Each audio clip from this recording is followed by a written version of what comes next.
Assalamu alaikum. Now, inshallah, we will talk about our last topic. I think this is our last lecture, inshallah. And I hope everything was going well, all of these lectures. This lecture is talking about zeolites. Zeolites and its applications in catalysis and also in water purification. We will not go through in deep, but because of time, we will just give some ideas about zeolites. Of course, you know that zeolite is a type of a family of porous materials. Porous means, if you remember, sometime I presented a sponge which you use in your kitchen. Everybody here is using it in his kitchen, even male or female, I'm sure, okay? Because I'm using it as well. If you see this sponge, you will find it's some pores inside this sponge. These pores are very important because simply it increases the surface area. If it's like a block, how will you see? How will you get how will be the surface area? Only the surface. But once there are some pores, it means that you increase the surface area because there are more surface will become there, or more surface will be created, and consequently, more active sites will be exposed to reactants to contact, and also it will have a new advantage in for zeolites. What is the advantage in zeolite? The most important advantage in catalysis using zeolite is shape selectivity. We will discuss about it later on. Shape selectivity means selectivity based on the shape or on the size of the reactants or products. Let's have a look or have an idea about what's porous catalysis. These are shape of some porous catalysis, some porous materials. It doesn't mean it is porous catalysis or not, but to describe a porous structure, several parameters should be considered, which are pore size and the shape of the pore. The pore size and the shape we will need together, and channel dimensionality and direction, composition and the features of channel and walls, etc.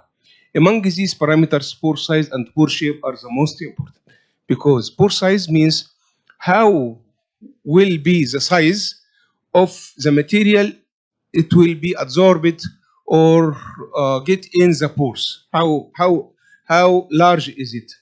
And also this is the size and the shape. Which shape should be enter these zeolites? Of course, we know that there are. It's classified into 3 types. The first type is microporous materials, which is the aperture or the opening of the pores is equals or less than 2 nanometers, very small. And there are mesoporous materials. The aperture or the opening of the cavities or the channels or something are in the range of from 2 to 50 nanometers. And lastly, macroporous materials, which are larger than 50 nanometers. I am not talking about particle size. I am talking about the aperture or the opening of the cave or the channel on the surface of this size of these materials. Again, I mean this one, this one, this one, not this one. I mean this opening. This is the aperture. This one. If it is 2 nanometers or less, microporous. If it is from 2 to 50 nanometers, it is mesoporous. And if it is larger than 50, it will be macroporous materials. Porous materials may be classified into 3 categories. The first one is organic materials, like polymers. Polymers may be porous or not, and also like covalent organic frameworks in general, and porous organic polymers. And the other category is inorganic materials. In our case, zeolites is an example, inorganic materials. And also SAPO, which is a silico-aluminophosphate. The third one is inorganic hybrids, which combines and have both the organic part and the inorganic part or section, like adding some metals on the organic materials, which it may be one of these 4 or more functionalized mesoporous materials, or periodic mesoporous organosilicates, or metal organic framework, MOF, or MOF derived porous carbon supported metal oxide nanoparticles. These are the classification of porous materials. Until now, we didn't talk about zeolites. What about zeolites? Actually, zeolites was discovered maybe 200 years or something. It was discovered as some stones which are called boiling stones. Zeolites means boiling stones. These stones or boiling stones or zeolites has a very unique structure or very unique composition. It has only the main structure is a composition of 2 oxides, titanium oxide and aluminum oxide. Titanium oxide and aluminum oxide, as you can see in this structure, titanium oxide and aluminum oxide. And they are arranged as silicon surrounded by 4 oxygen atoms, or aluminum surrounded by 4 oxygen atoms. So the unit, which the repeated unit is Ti or TO4. TO4. T equals silicon or aluminum in both cases, TO4. So TO4 is repeated TO4, whatever it is, silicon or aluminum. Because the change of silicon or aluminum will change the ratio of silica alumina ratio in this structure, which will consequently change the composition and it changes the properties, changes the active sites, changes the pore size, it changes the opening or aperture, it changes if it is the shape of the pores, if it is cavities or channels or something, and also the preparation method will make all of these factors will change, and we can control it. I will tell you how to do it. Of course, these structures will form finally to a negative charge. This negative charge is normalized by the presence of cation.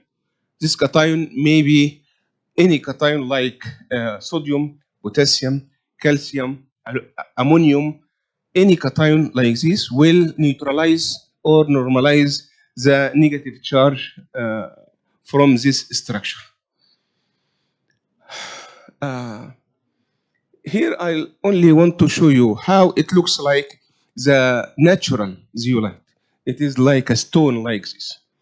And companies grind it carefully to a specific or desired particle size to form this powder. And this powder is bagged for us to buy it and use it in laboratory or in other industries or other industrial purposes. I want to tell you something, that this is not the only shape of zeolite we can see. there are several shapes of zeolite they discovered, and they were discovering one by one until few tens of zeolites, maybe less than 100 or a little bit more than 100, but they discovered a lot of natural zeolites. And they found that these natural zeolites have very good characters, very good activity not in catalysis now, because they didn't use it until now in catalysis, but they use it in purification of water. They use it in ion exchange. They use it in filtration. They use it in purposes like this. So they found it also selective in separation of some compounds, because they may absorb some materials or compounds and don't absorb others. As we can see here, that now I will show it later, but now I'll take you to in a very short trip how they moved from natural zeolite to synthetic zeolites. Natural zeolites and synthetic zeolites. Natural zeolites exhibited ion exchange capacity and ion exchange properties for some cations. How did this ion exchange happen? This ion exchange happened because the presence of those cations we had just mentioned, calcium, sodium, potassium, etc. This makes it easy for them to make ion exchange. Ion exchange means if you have, for example, calcium or magnesium in hard water and put these materials inside the hard water, ion exchange will happen, means these zeolites will absorb or exchange calcium and magnesium from water and leave sodium. Sodium is very easy to get rid later, and it will not make hardening of water. And also it is selective in absorption because they can take some materials and leave others. So it's selective. The other is soon afterwards, scientists began to realize the importance of such materials in industry, because it is natural, yes, but it is not sufficient for the expected purposes or the desired purposes from these materials. I remind you again with the synthesis of ammonia. How did they think to synthesize ammonia? Ammonia is there naturally, but very little. So, but they need it more and more. Also, before the World War, the First World War, and the need for increasing the food in this world, what they do, they try to find out fertilizers to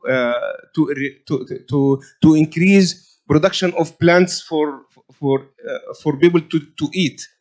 And natural fertilizers are not sufficient. So they try to prepare ammonia, to use it in preparation of fertilizers, chemical fertilizers, to increase production of plants, and everybody will eat. Although if this didn't happen, of course we will have a problem in to find food at the moment. At this time, they try to find out how to prepare these materials, because these materials have great applications in many fields, like separation of materials, like treatment of water, like ion exchange, and also in catalysis later.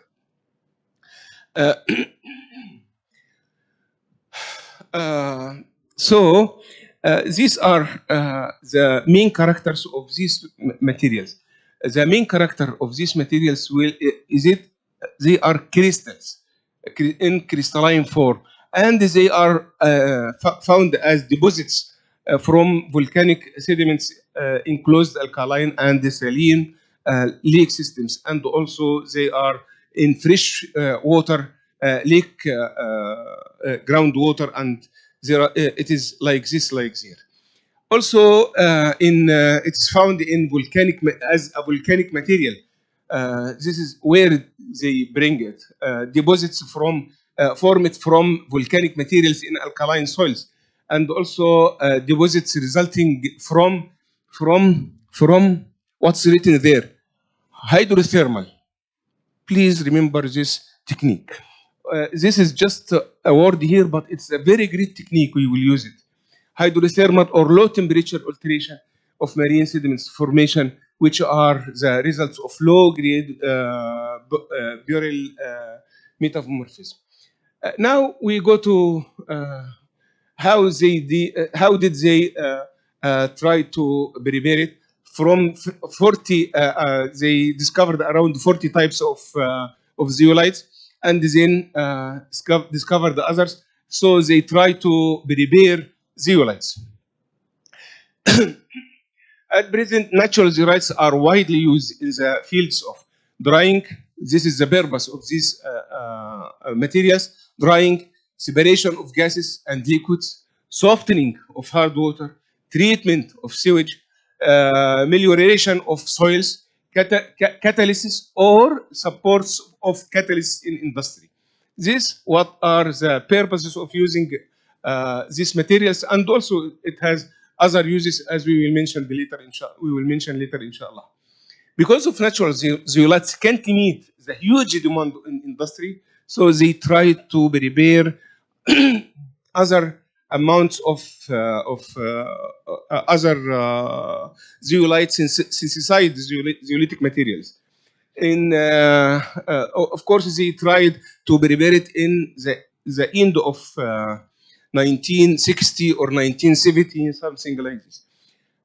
So they only try to imitate the conditions where these zeolites have been formed.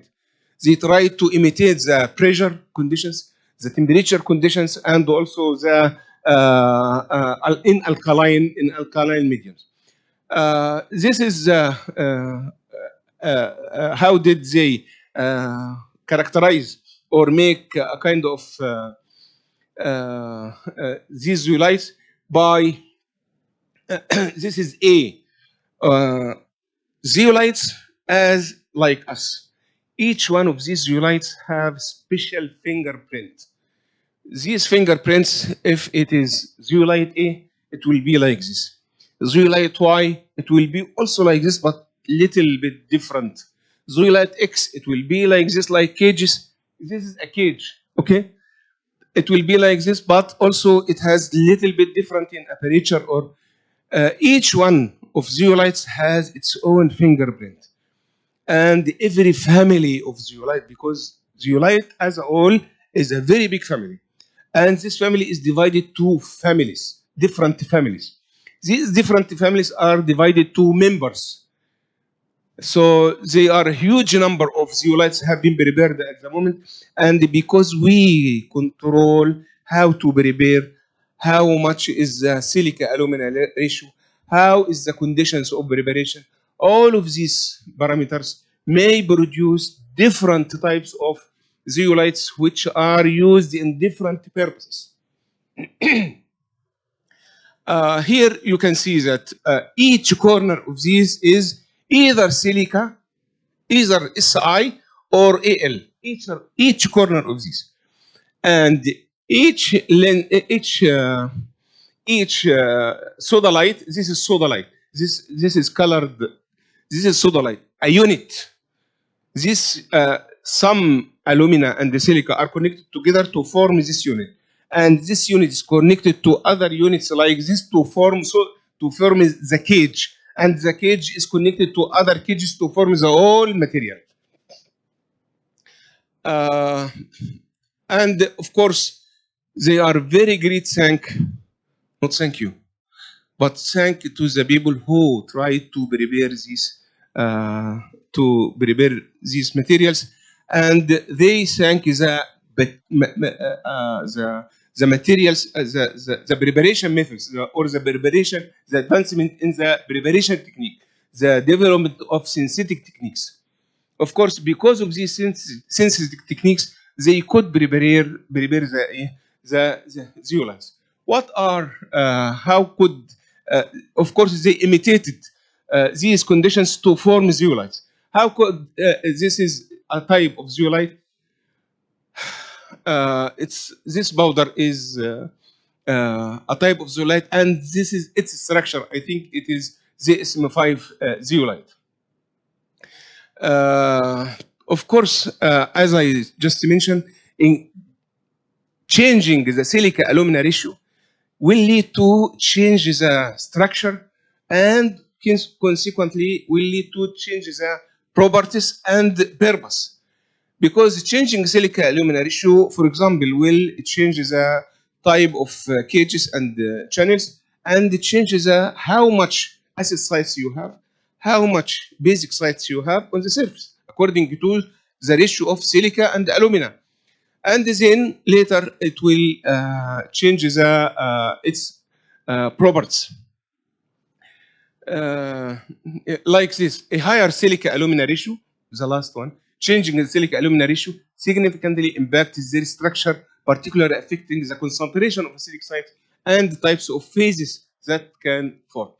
A higher silica alumina ratio will decrease in acidity and can influence the formation of different crystalline phases, impacting the zeolites' overall properties and catalytic performance. Changing the silica alumina ratio will change all the story after preparation. These are the methods by which we can prepare the silica, the zeolites, and the first one is the most common one. First one is the hydrothermal method, conventional hydrothermal method. How can we use conventional hydrothermal method in the preparation of zeolite? Do you know what is hydrothermal method? Hydrothermal method where you use the this one, which use autoclave. This autoclave, it's a stainless steel autoclave, like cylinder, stainless steel cylinder, well fitted, well closed fitted, and it is Teflon lined stainless steel, which it has its heart is a Teflon and will close the laces. Let's go back again here. This is the first method, which is a conventional hydrothermal method. Second method, microwave assisted hydrothermal method. Third is fusion and the hydrothermal method. Design and the hydrothermal method. Molten salt method. I think hydrothermal method is very famous, whatever it's accompanied by which technique, but it's very famous in the preparation of zeolites. Why? Because hydrothermal method means you add your materials all. I go here. This is a material. You mix your components like silica source and titanium source and very important part, which is and template. You use template. Do you know what's template? When they construct this building, they just make a kind of skeleton of wood or any other material like stainless steel or anything, just wood to make it's a kind of skeleton, and then added the concrete. After that, they removed the wood. Concrete is still there with the same shape of the structure of the wood before. That's the template. Template means you add a material. Here, to prepare zeolites, silicon and the aluminum sources are mixed in high pH because, as we mentioned before, that it was formed in alkaline medium. So we add high pH to dissolve silica and the alumina components. Aqueous solution and pH often with addition of structural directing agent, which is the template. You add template. This template is usually it's organic material. This template will build. We will build around it silica alumina structure. It will take the same shape of the template, and then by dissolving this template with a solvent or just little bit heating, it will be evaporated or removed, and your structure of zeolite will be there. I think we talked about this one now, and this is very simple, method or steps, just steps. You add silica sol, which is silica source, and in this organic material, which is butyl amine, which is a template with alumina source, all will be mixed together, and then they will go to this autoclave. This autoclave will be heated. What is the purpose of this autoclave? This autoclave, it's I'm sure you know there is in your kitchen there is a pan which is works under pressure. You just heat. I don't know how to say in English, but temperature, pressure cooker. Okay, this pressure cooker. Of course, you try to imagine this pressure cooker without. Usually, it has a small valve. Without this valve, it will, if you increase the temperature to 100 degree or 150 degree, and the solvent is water inside, what will happen? No. We add it. It's if you imagine this is very strong cylinder, it will not explode. Don't worry.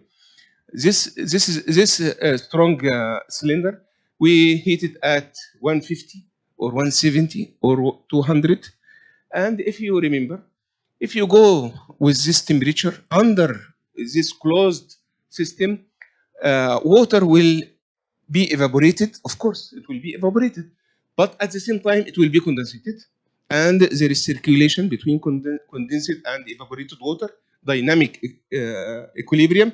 At this time, you reach something called supercritical situation. At supercritical fluid, at this time, you reach supercritical fluid.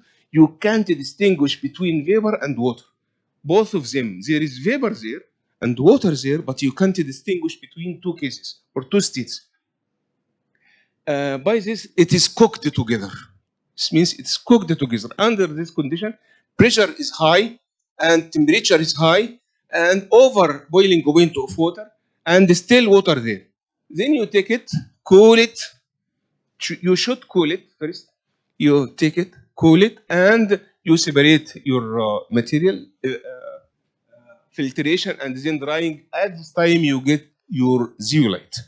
It's here he was working to prepare this M5, but still, this is the general technique for the preparation of any zeolite. Of course, this is not our work. This article was preparing different types of zeolites, like silica, alumina with template. It gave zeolites. The first one is, I think this is the SM5. It is the same shape. The other one has phosphorus. If you add phosphorus, then you will get SAPO, which is silica alumina phosphate.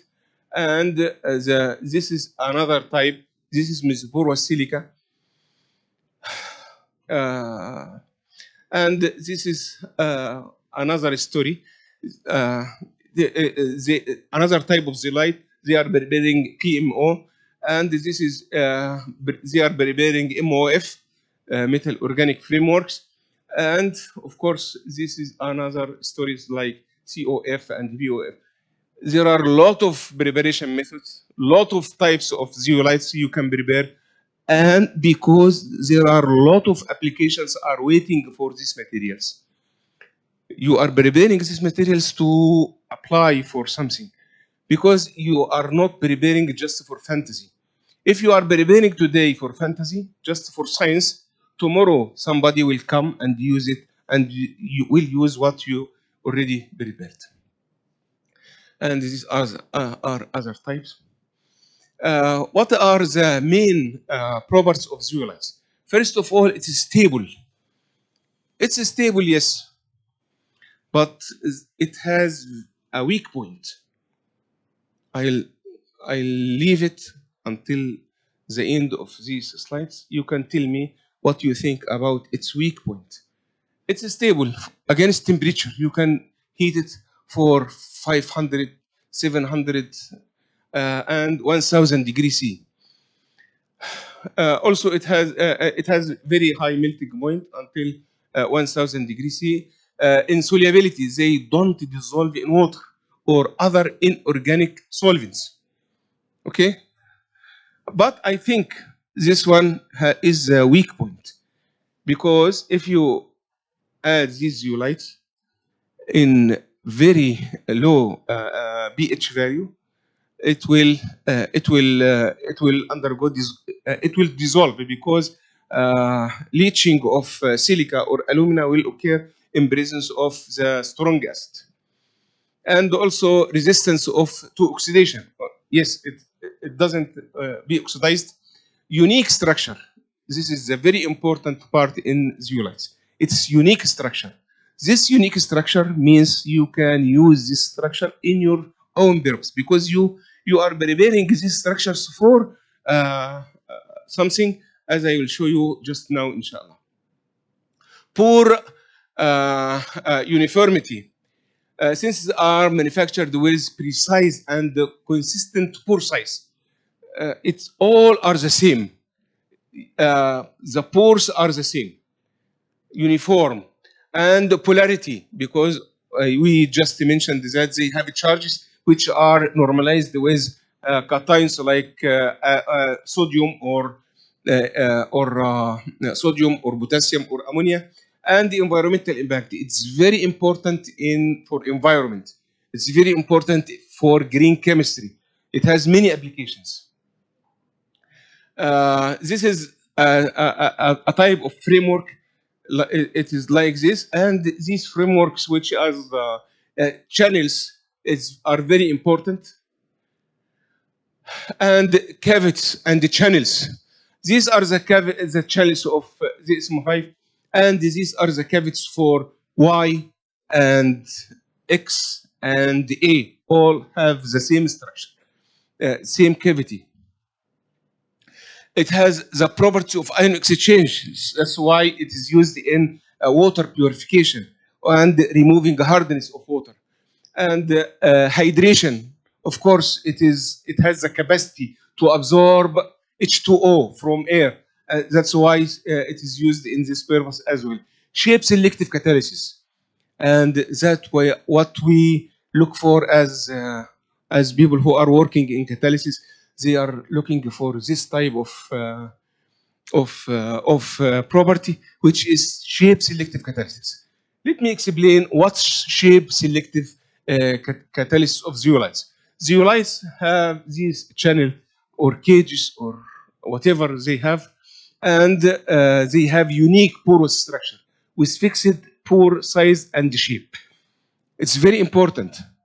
Let me show you how much it's important, because this selectivity, these shapes make us to make people try to use it as mass transfer, It has mass transfer effect. Shape selectivity concept, which is the mass transfer effect in zeolite.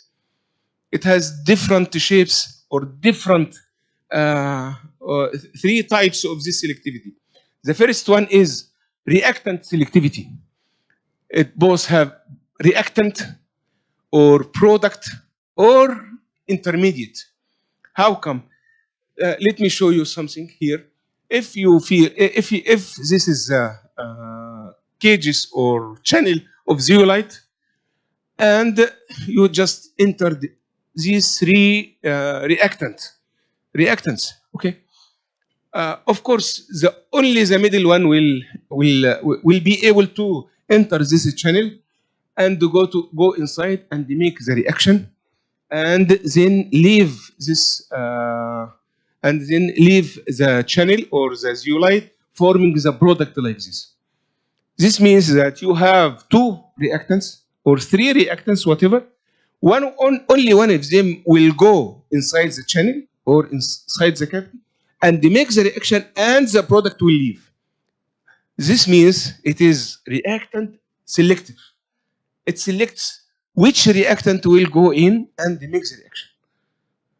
This is an example. If you have N-octane like this, it may go because it is chain, it's straight inside and forms this product, and this product will go out easily. But if it's branched like this, 2,2,4 trimethyl, it is how it will go. Steric hindrance will be there, and the shape will not be suitable to get in the channel, and the reaction will not be completed. This was reactant selectivity. What about product selectivity? If this reactant entered inside and it could form the para or meta products, which one will go and will leave this reaction medium, and which one we will obtain? Here the zeolite will make filtration for me, will make separation, and it will give me this product, and the others will stay there because of steric hindrance. They can't go out. Like in this case, if A enters inside, B and C will be formed. Only B can go out, and C stays there. This means I make filtration, or I could make product selectivity. Which product he can or it can release? This is a case like toluene. It can get inside in both toluene and the alkene. It can get inside and make reaction, and one of the reactants, one of the products can get outside. If other product will be formed, then it will not be released. The third part is restricted transition state selectivity mechanism, and because it is related to the formation of different intermediates. If this is a reactant, this reactant goes inside and the reaction occurs, and then it gives us the product. If this intermediate inside it changed to other shape, this means reaction will not occur, so no reaction will be there. And at this time, I made selectivity from transition state. Like this, like imizylene, which may react inside and gives this product, toluene.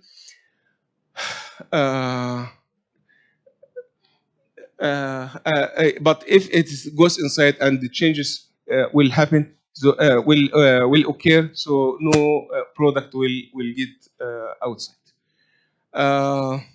Now I think it's clear here, but tell me if you have some problem or some question about what we said. We can discuss, inshallah, after these slides. We will finish soon. There are 4 properties make zeolites especially interesting for heterogeneous catalysis. It's very important in heterogeneous catalysis. Zeolites are very important in heterogeneous catalysis. I myself used it in more than 15 articles, but I'll show you how it is important. Zeolites have a pore size usually less than 2 nanometers, but there is a pore size. There is pores in the zeolite. This is the first one. Second one is they can make ion exchange. Because that's why people uses it for water purification. Others and also to keep some water and ions inside it. Others they have cationic sites. We can exchange. It is the same like ion exchange. And they have weak and strong acid sites. It is there. We can detect it.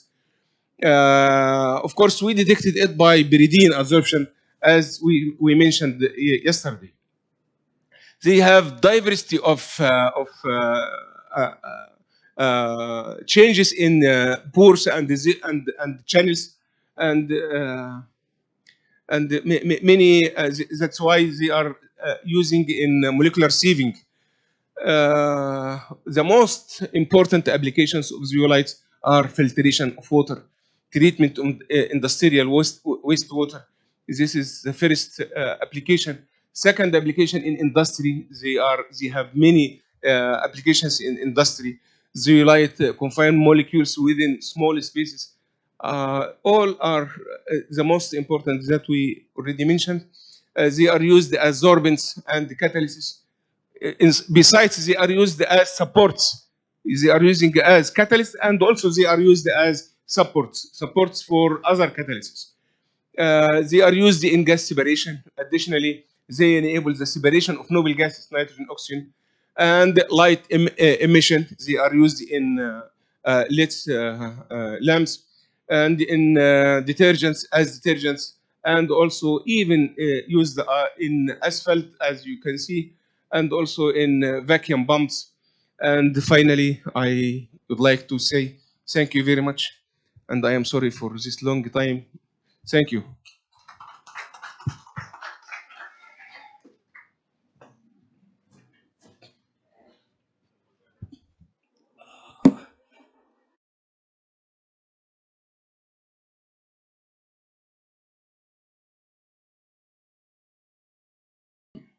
From the audience, if you need to acknowledge, please say something regarding the course, regarding the lectures and the other things.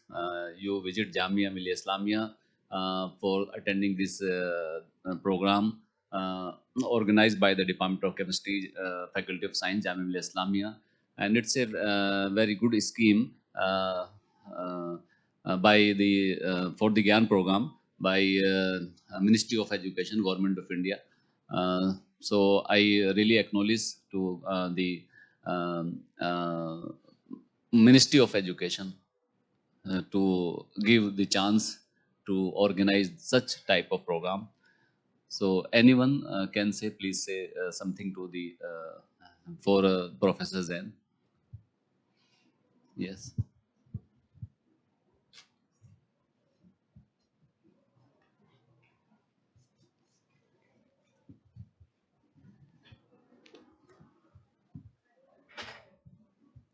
Okay.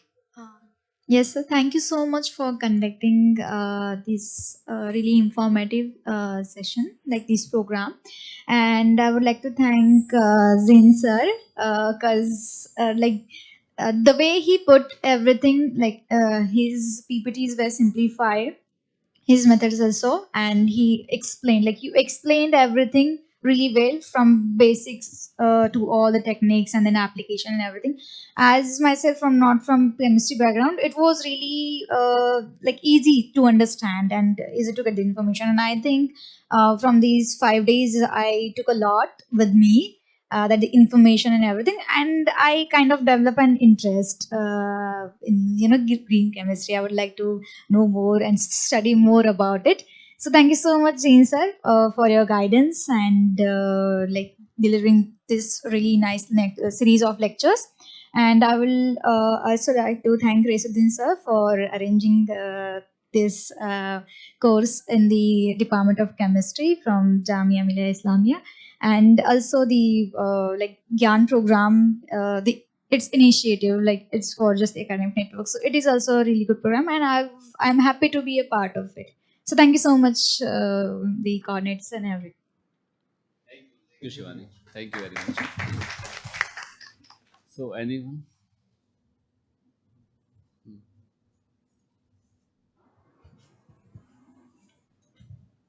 Assalamu alaikum, sir.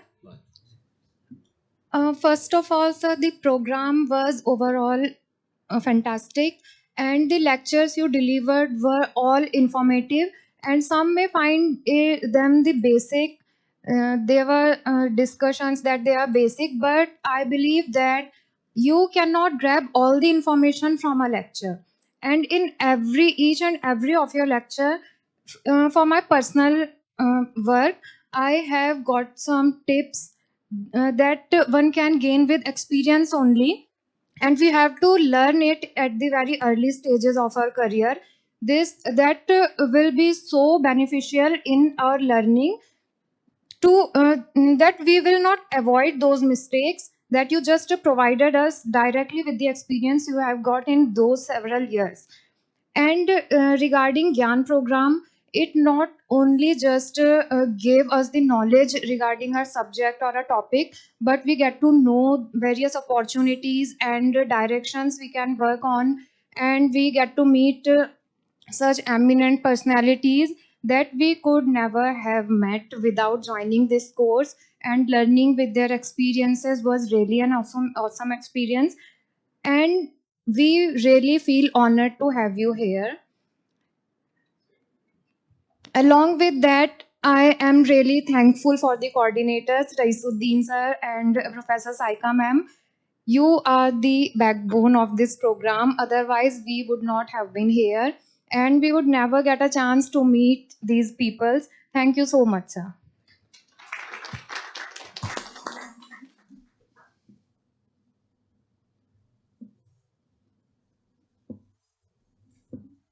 Sir, sir, as I have already told you that there are a lot of people who have knowledge, but not all of them are good at delivering. Actually, I'm not good at expressing, so I won't say much. But you are an orator. For me, you are an orator. And thank you, Rais sir, for making it happen. And thank you so much for inviting me here.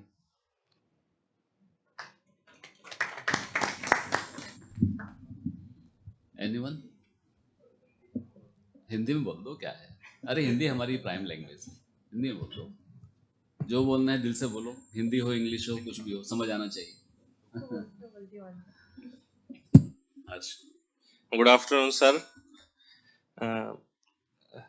Thank you for inviting me in Gyan program. Raisuddin sir का बहुत दिल से धन्यवाद करते हैं कि आपने हमें यहाँ पे बुलाया. It is my first program, but it is very knowledgeful. और हमारे जीनोम सर, हमें कभी भी ऐसा नहीं लगा कि वो फॉरेन फैकल्टी है. बिल्कुल ऐसा उन्होंने ऐसा दिखाया कि हमारे इंडियन फैकल्टी है. बिल्कुल सिंपल तरीके से एक्सप्लेन करके दिखाया उन्होंने सब चीज़. और हमने बहुत अच्छी well developed labs, CIF labs जैसे नैनो पार्टिकल लैब्स देखी हमने जामिया में, पर बहुत अच्छा एक्सपीरियंस हुआ. और जीनोम सर ने हमें बहुत ऐसी ऐसी चीज़ के बारे में बताया जो हमें नहीं पता था. क्यों, हम अभी उस फील्ड में नहीं है कि सब कुछ पता हो. थैंक्स टू जीनोम sir and thanks to Raisuddin sir for inviting us. Thank you. Good afternoon sir.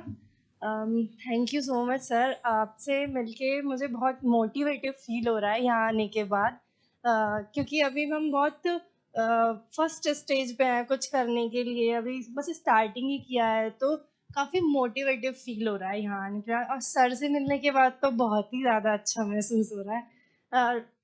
Sir you are so kind, so humble. मुझे बहुत ही अच्छा लगा. I feel so good to meet you. Thank you sir. Okay. Thank you very much for audience. So I acknowledge Professor Zain Al-Bahi sir. So it is with immense respect and heartfelt gratitude that we acknowledge the presence of Professor Zain Muhammad Ahmad Ali Al-Bahi from Al-Azhar University, Cairo, Egypt, for his invaluable contribution to the Gyan program. We are truly honored to have had a foreign faculty as a wonderful faculty, as our special guest of his caliber among us. His profound knowledge, international perspective, and engaging delivery have enriched the learning experience for all the participants. Professor Al-Bahi graciousness, intellectual depth, and dedication to education have not only enlightened uh, enlightened minds, but also inspire hearts. We sincerely thank you for traveling all the way from Egypt to be with us and for graciously sharing your time, wisdom, and expertise. Your experience has added immense value to this program, and we are deeply grateful for the opportunity to learn from you. So thank you, thanks again, thank you very much for the participants for attending all the lectures, all the this event wonderfully, and thank you very much for Zen sir. So okay, thank you very much.